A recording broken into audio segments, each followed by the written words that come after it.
Olá, queridos amigos, queridos irmãos de Ideal Espírita. Que a paz do Senhor Jesus nos envolva a todos. Que Deus nos fortaleça neste clima de fraternidade, de paz e de luz.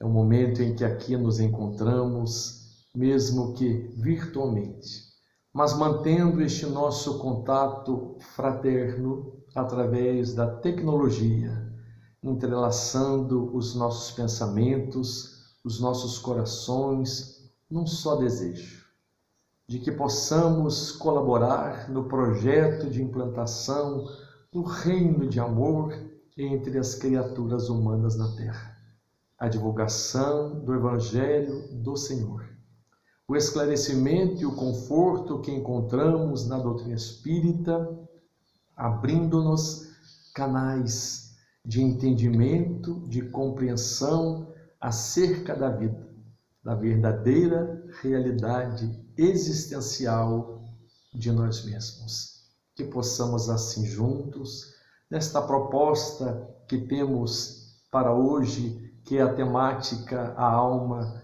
Depois da Morte, traçarmos alguns princípios basilares do Espiritismo acerca do tema, para que em nos esclarecendo, possamos então entender melhor os nossos próprios caminhos pela vida no campo terrestre, mesmo que passageiro, mas entendendo que como seres imortais precisamos cada vez mais buscar aquilo que nos é e será permanente para os nossos espíritos. Que Deus seja conosco hoje, agora e sempre. Quem sou? Conheces-me? Creio em Deus pela beleza da paisagem, pelas aves que voam, pelas árvores que frutificam, pelo perfume das flores, pelo ar que se respira e pelo céu, terra e mar. Creio na imortalidade da alma, princípio inteligente em que residem o pensamento, a vontade, o senso moral. A morte destrói o corpo, mas o espírito triunfa e conserva a sua individualidade. Desligado do laço que o prendia à terra, ele possui o corpo etéreo e a condição de espírito errante. Creio na comunicabilidade dos espíritos, porque se a alma se sente ligada a um corpo fluídico, nada será mais lógico do que a sua intervenção no mundo visível. Creio na pluralidade das existências. Como disse Jesus, ninguém verá Deus se não nascer de novo. É a reencarnação, a lei da evolução. Alcançaremos o nosso objetivo não apenas em uma vida. Temos que redimir as faltas que houvermos cometido em outras passagens. E procuraremos renascer entre espíritos que nos são simpáticos ou então difíceis, para que possamos suportar com resignação as provas a que nos dispomos passar. Creio na pluralidade dos mundos habitados. Seríamos egoístas se pensássemos que apenas a Terra pudesse ser habitada, e podemos refletir sobre as palavras do Mestre: há muitas moradas na casa de meu Pai. Quem sou? Conheces-me? A minha máxima se resume em fora da caridade não há salvação. A verdadeira caridade, sem pedir nada em troca, tendo como exemplo maior Jesus. A minha doutrina foi ditada pelos Espíritos e codificada por Kardec. Sou o Consolador prometido pelo Cristo, sou o Espiritismo. Desta forma, a doutrina espírita nos apresenta estes 5 princípios basilares: crença em Deus, crença na imortalidade da alma, crença na comunicabilidade dos espíritos, crença na pluralidade das existências à reencarnação e crença na pluralidade dos mundos habitados. A crença em Deus, de um Deus que, segundo a questão número 1 do Livro dos Espíritos, é a inteligência suprema e a causa primária de todas as coisas. Um Deus único, onisciente, porque tudo sabe, onipresente, porque está em todo e qualquer lugar, onipotente, porque a única força, o único poder, um Pai justo, misericordioso e bom. A imortalidade da alma, porque assim Deus nos criou. Nos criou seres imortais. Jamais deixaremos de existir, criados um dia por Deus, como espíritos simples e ignorantes, mas dotados de perfectibilidade, lançados na vida, nas encarnações, todos alçamos voos em direção ao infinito, num voo que jamais cessará. No dizer socrático, se a alma é imortal, é lógico viver-se com vistas à eternidade. A comunicabilidade dos espíritos através da mediunidade, uma faculdade que, através dos chamados médiuns, que fazem então a inter-relação do mundo espiritual com o mundo corporal, nós podemos então, através de vários tipos de mediunidade, como psicofonia, psicografia e outros, manter contato com os espíritos, embora todos nós soframos num grau qualquer a influência dos espíritos. E responde os espíritos Allan Kardec, que na grande maioria das vezes são os espíritos que nos dirigem os pensamentos e os atos. Então somos influenciados pelos espíritos que já estão no mundo espiritual. Também podemos influenciá-los com os nossos pensamentos, com os nossos desejos mais íntimos, porque estamos em constante conexão do mundo espiritual com o mundo material. Mas a comunicabilidade dos espíritos nos fazendo aproximar dos nossos entes queridos, mas trazendo também de alguma forma os nossos desafetos, os chamados inimigos desencarnados. Daí então a nossa preocupação com os nossos pensamentos, com os nossos sentimentos, com as nossas emoções, com aquilo que damos guarida na nossa alma, porque somos responsáveis pelas imagens que plasmamos nos outros, não só dos que convivem conosco no mundo dos encarnados, mas daqueles que estão do outro lado da vida, tanto quanto somos responsáveis pelas mensagens que captamos dos outros no mundo dos encarnados e também no mundo espiritual. E a pluralidade das existências, a reencarnação, no dizer de Emmanuel como bênção do recomeço, um pilar da justiça divina, a reencarnação que nos oferece novas possibilidades, novas oportunidades para o nosso crescimento, para o nosso despertamento. Aquilo que não conseguimos terminar ontem, podemos terminar hoje, nesta nova encarnação.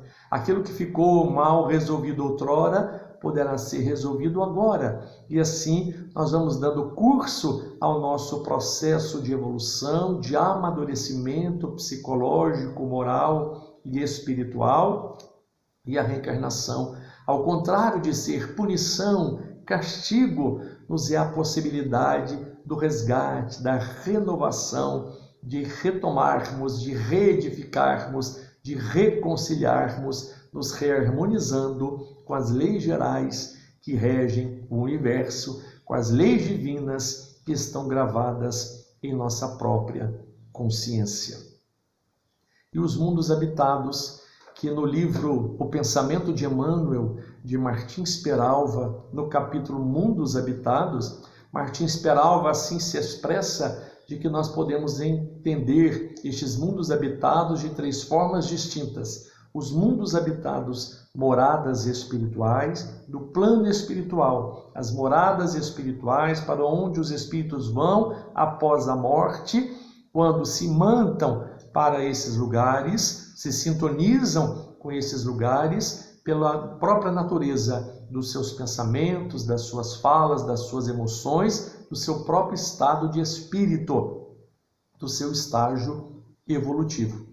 Os mundos habitados enquanto planetas, assim como a Terra, outros planetas e é onde os espíritos encarnam ou reencarnam para o processo de evolução. E os mundos habitados, moradas do coração. Cada um de nós é um mundo em si mesmo. Então, estes mundos habitados, onde nós mesmos nos habitamos, enquanto espíritos habitando um corpo, mesmo que provisoriamente, temporariamente, porque dia chegará em que este corpo retornará à mãe natureza, através da chamada morte biológica, quando há a libertação do espírito que retorna ao mundo espiritual, ao mundo real ou ao mundo espírita, né? A vida espiritual. Então, assim, nestes 5 princípios basilares do Espiritismo, nós temos desde Deus, imortalidade da alma, comunicabilidade dos espíritos, reencarnação, pluralidade dos mundos habitados, este embasamento doutrinário para o entendimento acerca da vida, da justiça divina, a compreensão de nós mesmos, de quem somos, de onde viemos, do que estamos fazendo aqui, para onde vamos e a importância deste momento que vivemos na Terra, que é a reencarnação, embora transitória, passageira, inicia no berço, termina no túmulo, mas prossegue depois, quando vamos então adentrar o mundo espiritual.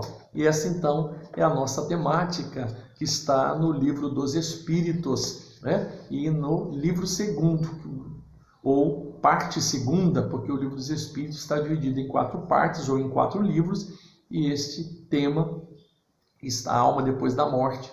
São as questões de 149 a 165, 149 a 165, e estão no capítulo 3 da parte 2ª. E este capítulo 3 chama-se Retorno da Vida Corpórea à Vida Espiritual.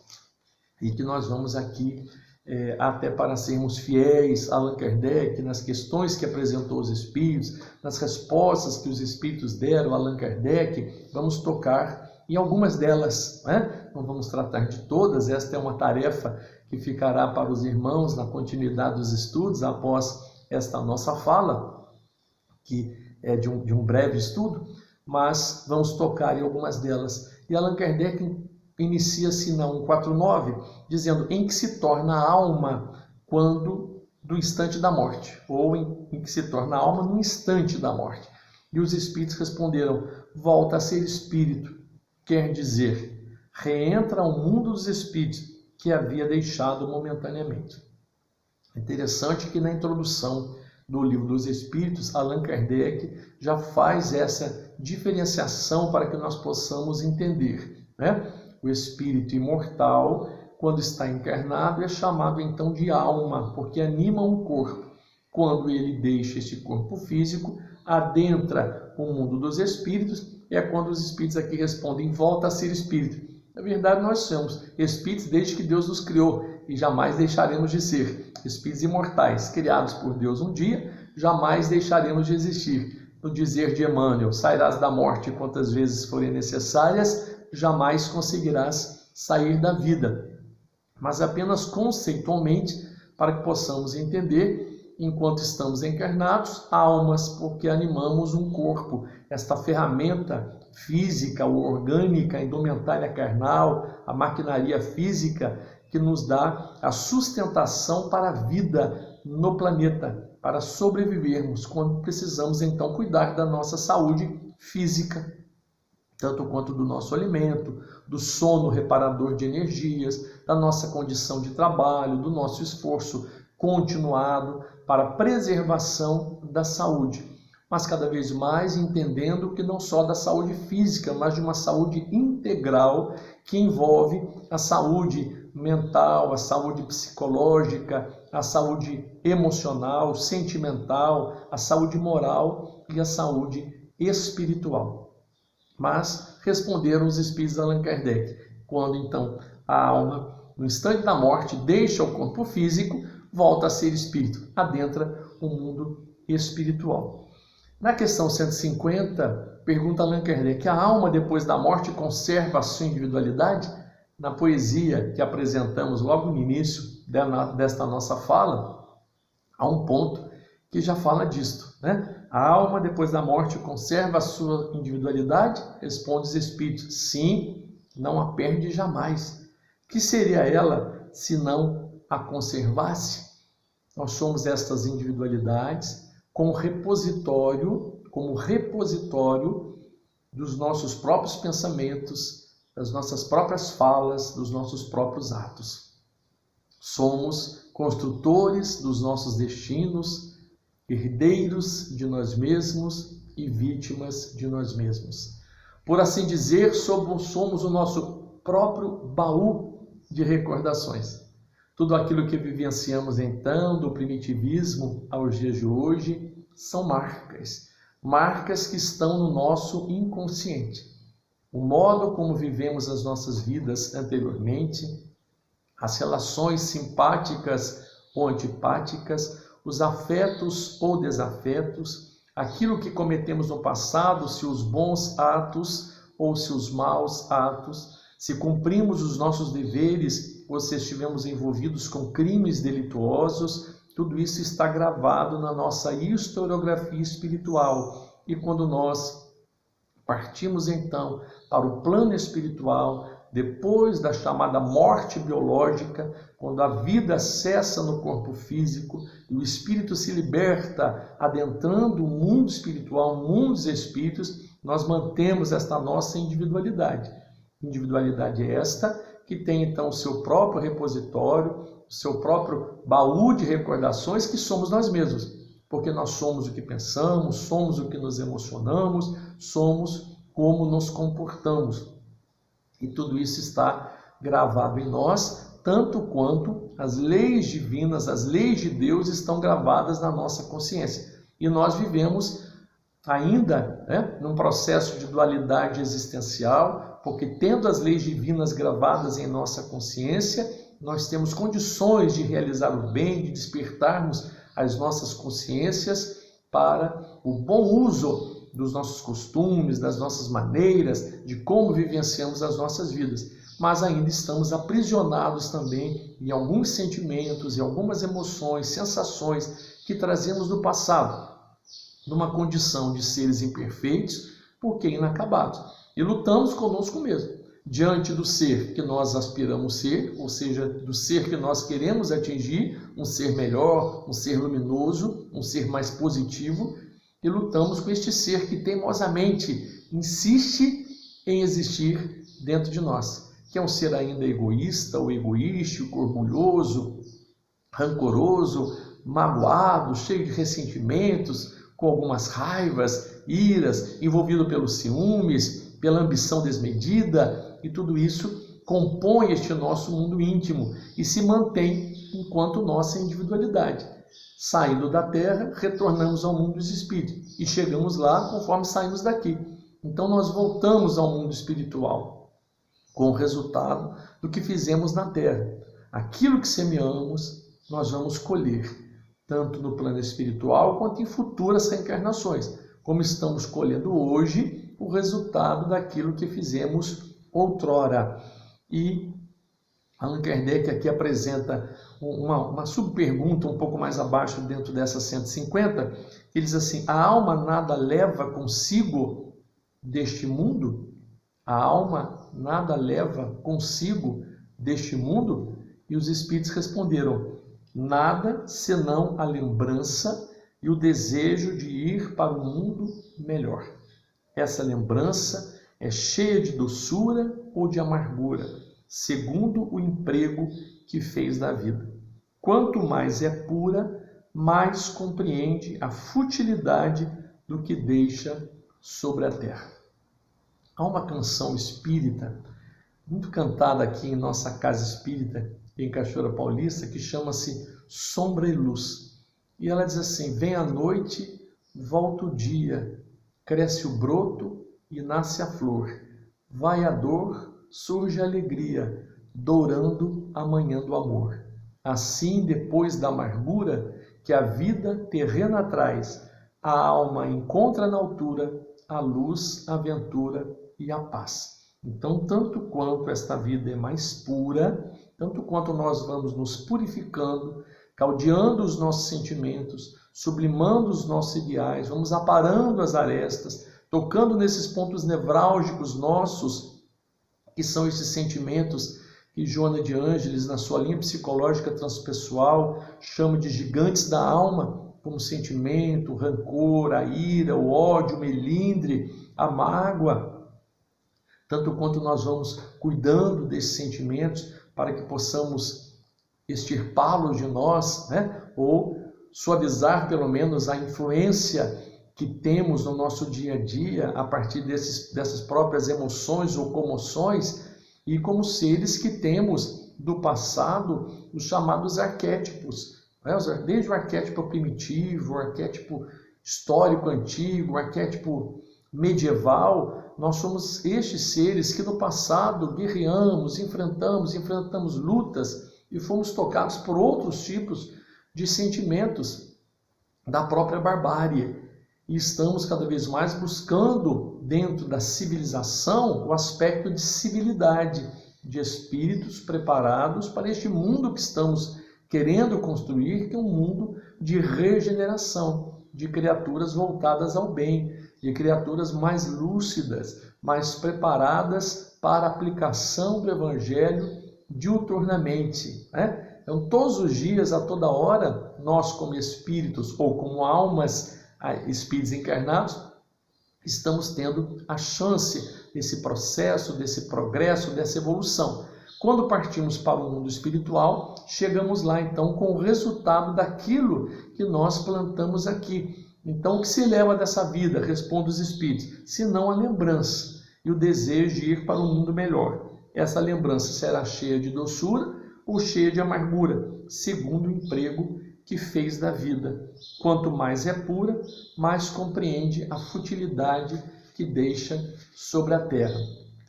Caminhando um pouco mais, né, Allan Kardec perguntou aos espíritos se a separação da alma e do corpo é dolorosa, que é algo que temos a preocupação, né? Se o instante da morte dói, se é doloroso.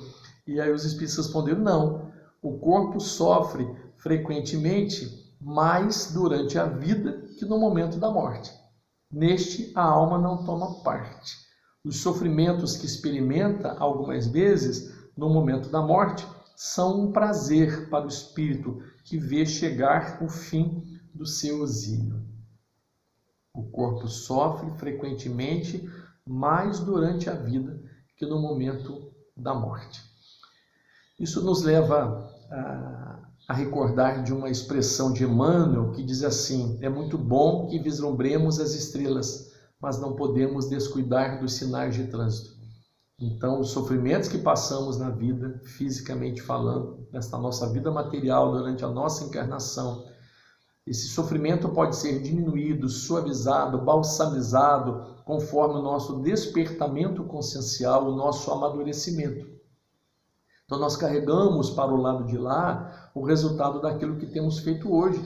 E conforme os espíritos responderam a Allan Kardec nessa 154, a separação da alma e do corpo não é dolorosa, porque o corpo sofre mais durante a própria vida. Então, nós estamos tendo as chances todos os dias de diminuirmos esses sofrimentos que temos na nossa encarnação, a partir deste nosso amadurecimento, a partir desta nova visão que temos como seres imortais que somos e diante desta nossa imortalidade, tendo os olhos voltados à eternidade.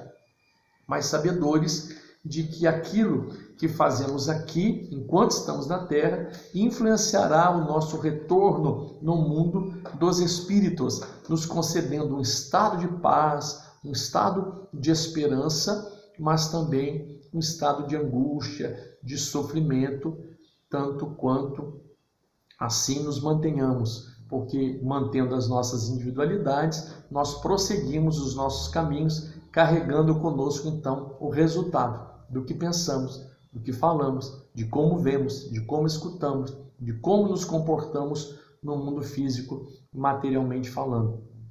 E o mundo espiritual é o resultado deste nosso encontro, né, conosco mesmo, ou do nosso desencontro. Então, tanto quanto queiramos um estado de paz de espírito, de paz consciencial, é preciso que hoje nós nos dediquemos a esta tarefa de nos cuidarmos, cuidando do corpo e cuidando do espírito, sabedores de que como seres imortais jamais deixaremos de existir e que a vida é uma criação imortal de Deus, de que jamais sairemos da vida e sairemos da morte quantas vezes forem necessárias. Chegaremos no mundo espiritual levando a resultante da nossa própria caminhada.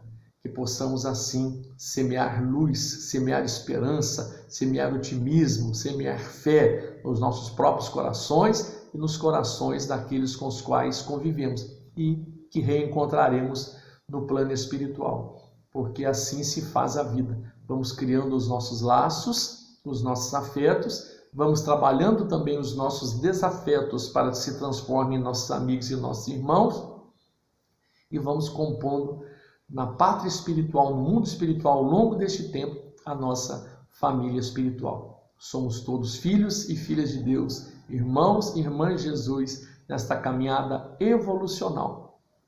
E mais uma vez, o poeta diz para nos esclarecer acerca da morte e acerca da vida. Pergunta a terra ante a separação: para onde vão os mortos, afetos de um coração? Onde estão? Os homens clamam em coro: onde estão nossos queridos, amores de tempos idos que o vento breve levou e o fim do viajor, mergulhando no infinito? Seria a lápide fria, as inscrições do granito?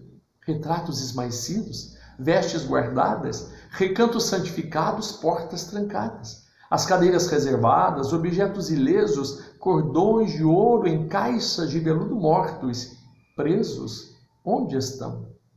Neste quadro sombrio, que reflete o desalento, nas cores do mausoléu, na moldura da tristeza, revoltas e desencantos, blasfêmias, dores, martírios, flores, tristezas, rosas, cravos, palmas, lírios, onde estão?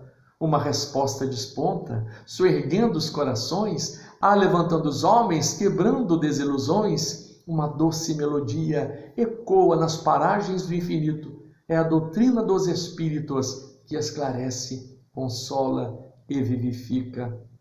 Onde estão? Com bom senso proclama a voz eterna da bondade e da justiça. A morte não existe. A vida prossegue, a individualidade sobrevive. O desencarne do espírito é apenas o voltar à pátria espiritual para de novo a vida retornar. A lei da reencarnação é a grande oportunidade que o Pai Supremo concede por bondade, justiça e caridade. Onde estão? Na saudade compreensiva, na lembrança serena, na voz de um conselho amigo, na intuição amena. Estão por aqui, perto do coração, na esteira da eternidade, ou mais propriamente, estão. Nascer, viver, morrer, renascer ainda e progredir sem cessar, tal é a lei. Muita paz.